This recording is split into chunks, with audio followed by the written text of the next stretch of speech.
नमस्कार मित्रांनो, आजचा व्हिडिओ खास माझ्या जे घर बांधणारे मित्र असतील त्यांच्यासाठी खूप महत्वाचा व्हिडिओ आहे. त्यामुळे हा आपला व्हिडिओ आहे ना, पहिला पूर्ण जेवढे घराचे नवीन कामं चालू असतील त्यांच्यापर्यंत शेअर करा आणि सगळ्यात महत्वाचं म्हणजे फॉलो करायला विसरू नका मित्रांनो. तर विषय आजचा असा होता, ज्यावेळेस बी आपण ग्रामीण भागामध्ये घर तयार करतो, जो बंगला तयार करतो, तर काही ठिकाणी बरेचसे माझे मित्र शेतकरी मित्र असतील ते वरून जी फिनिशिंग असतात ती करीत नाही आणि जो डायरेक्ट जो स्लॅब असतो प्रॉपर स्लॅब त्याच्यावरती जायचे वरांडा वगैरे बांधून असे तुम्ही पाहू शकता. आता पन्हाळा टाकलेला आहे, असे पन्हाळा टाकेल असतात. पण बऱ्याचशा वेळेस प्रॉब्लेम काय होतो, इथं पाणी साचत. इथं पाणी साचू नये म्हणून याचे काय काय आपल्याला तोटे होणार ते राहुल मिस्त्री एकदम सोप्या भाषेत, आणि ते होऊ नये म्हणून त्याला काय करता येईल ते पण आपल्याला राहुल मिस्त्री सांगणार आहे. राहुल मिस्त्री नमस्कार. नमस्कार. तर राहुल मिस्त्री आपले जेवढे मित्र असतात त्यांना एकदम सोप्या पद्धतीने सांगून द्या का आपण ज्यावेळेस इथं पन्हाळा टाकतो, वरांडी म्हणजे स्लॅबच्या वर जी वरांडी बांधताना पन्हाळा टाकतो, तर तो पन्हाळा टाकताना कशा प्रकारे आपण काळजी घेतली पाहिजे. सर्वात प्रथम आहे ना, आपण ज्यावेळेस स्लॅब टाकतो त्याच्या वेळेस जर समजा आपला स्लॅब एकदम चांगल्या क्वालिटीचा कुठंच लीक होईल नाही, त्याचं प्रॉपर आपण एका ठिकाणी पाण्याचं नियोजन करेल, म्हणजे तिथे पाणी येते त्या ठिकाणी जर पन्हाळा टाकत असताना सर्वात काळजी कोणची घेणं गरजेचं आहे. ज्यावेळेस पन्हाळा टाकणार आहे त्यावेळेस आपल्याला खाली टोकरून घेणं, ज्यावेळेस आपण पाईप टाकणार आहे त्याची थिकनेस किती जाड आहे, म्हणजे तो जाड किती त्या हिशोबाने तेवढं फोडून घेणं. तुम्ही पाहू शकता हे असं फोडून घ्यायचंय. त्याच्यानंतर केमिकलचं पाणी आणि सिमेंट खाली टाकणं, त्याच्यानंतर मग आपल्याला हा पाईप ठेवणं. पण हा पाईप ठेवल्यानंतर त्याच्यावाले फायदे आणि तोटे मी सांगतो तुम्हाला.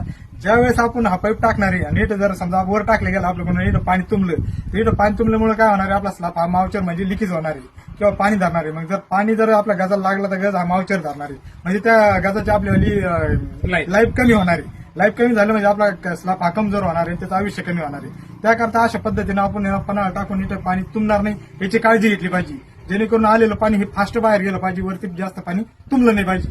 तर आता राहुल मिस्त्री ज्या पद्धतीने सांगितलं, बेसिक पद्धतीने आपण कसं करीत राहतो ज्यावेळेस पन्हाळा टाकताना, का डायरेक्ट आपण स्लॅबवरती जो पाईप असतो तो पाईप ठेवून देत असतो आणि पाईप ठेवून देऊन आपलं काम चालून देत असतो. पण प्रॉब्लेम काय होतो माहिती का, जर पाईपाची आपली जाडी राहते तर ती जाडी ना वर आल्यामुळं काही थोडं फार का होईना प्रमाणात तिथं पाणी साचलं जातं स्लॅबवरती.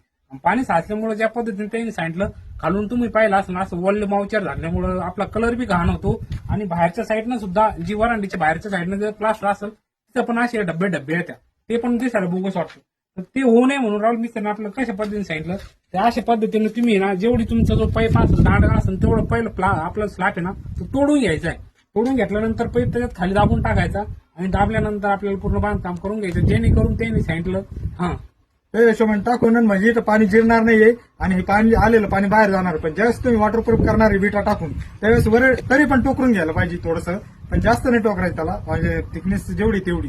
आणि असं की लेट नाही टोकरायला पाहिजे, जेवढं आपला पाईप जाड आहे ना तेवढंच टोकरायला पाहिजे. पण ज्यावेळेस पाईप ठेवणार त्यावेळेस ना आपल्या वॉटरप्रूफ किंवा सिमेंटच्या साह्याने पहिले ना पाणी टाकून त्याच्यात सिमेंट टाकून मग वरून पाईप ठेवायचं आहे, जेणेकरून तिथे बी पाणी लीक नाही झालं पाहिजे. ठीक आहे. तर ज्या पद्धतीने राहुल मिस्त्रीने सांगितलं अशा पद्धतीने तुम्ही काम करीत चला मित्रांनो, जेणेकरून तुमचं जे वर स्लॅबवरचं पाणी साचणार आहे ते साचणार नाही आणि येणाऱ्या भविष्यात जी अडचण असेल तुमच्या कलरला असेल, खराब होणार असेल ते होणार नाही आणि तुमचं घर एकदम मजबूत राहण्यास मदत होईल. मित्रांनो, व्हिडिओ कसा वाटला नक्की सांगायचा आहे मित्रांनो. आणि ज्यांना हा प्रॉब्लेम आला त्यांनी अशा पद्धतीने जर प्रॉब्लेम व्यवस्थित करून जर घेतला तर भविष्यात अशी अडचण येणार नाही मित्रांनो. धन्यवाद मित्रांनो.